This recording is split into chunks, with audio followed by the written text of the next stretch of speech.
અંકલેશ્વર તાલુકાના ગડખુલ ગામ પાસેની એક સોસાયટીમાંથી 10 વર્ષના માસૂમ બાળકનું અપહરણ થતા ચકચાર મચી ગઈ છે. ગત 29મી મેના રોજ સવારે બનેલી આ ઘટના અંગે બાળકની માતાએ અંકલેશ્વર બી ડિવિઝન પોલીસ મથકે ફરિયાદ નોંધાવતા પોલીસે સીસીટીવી ફૂટેજના આધારે તપાસનો ધમધમાટ શરૂ કર્યો છે. શહેરના તાલુકાના ગડખુલ ગામ પાસેની એક સોસાયટીમાંથી 10 વર્ષના માસૂમ બાળકનું અપહરણ થતા ચકચાર મચી ગઈ છે. તારીખ 29મી મેના રોજ બનેલી આ ઘટના અંગે બાળકની માતાએ અંકલેશ્વર બી ડિવિઝન પોલીસ મથકે ફરિયાદ નોંધાવતા પોલીસે સીસીટીવી ફૂટેજના આધારે તપાસનો ધમધમાટ શરૂ કર્યો છે.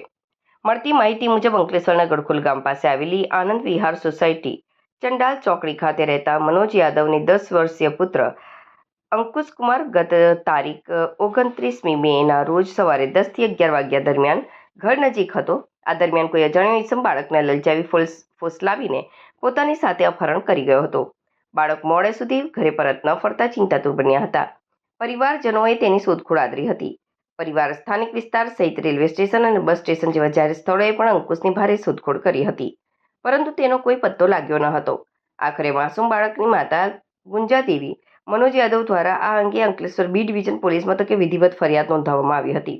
ઘટનાની ગંભીરતાને જોતા પોલીસે તાત્કાલિક અલગ અલગ દિશામાં તપાસના ચક્રો ગતિમાન કર્યા હતા. આજુબાજુના વિસ્તારની ઝીણવટભરી તપાસ દરમિયાન અંકુશકુમાર એક સીસીટીવી કેમેરામાં કેદ થયેલો નજરે પડે છે. હાલ પોલીસે સીસીટીવી ફૂટેજના આધારે તેમજ બાળકના ફોટોગ્રાફના આધારે અલગ અલગ ટીમો બનાવીને માસૂમને હેમખેમ શોધી કાઢવા માટે સઘન શોધખોળ ચલાવી રહી છે.